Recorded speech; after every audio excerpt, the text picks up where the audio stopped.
ليلة مرعبة عاشتها دائرة أولاد ميمون بولاية تلمسان. النيران تحاصر المداشر والقرى، وسحب الدخان الأسود تحجب السمع.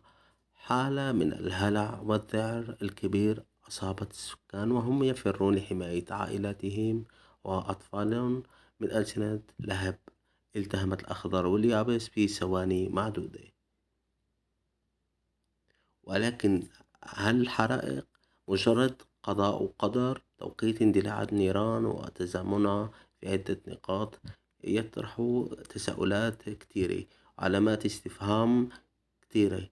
في الشارع التلمساني والجزائري اليوم تدور شكوك قوية وتكهنات حول عمل تخريبي ممنهج. أصعب الاتهام تتجه نحو فرضية مؤامرة قذرة يقف وراءها عملاء محليون يعملون بأجندات مملاة من طرف المخزن المغربي لضرب استقرار الجزائر وبث الرعب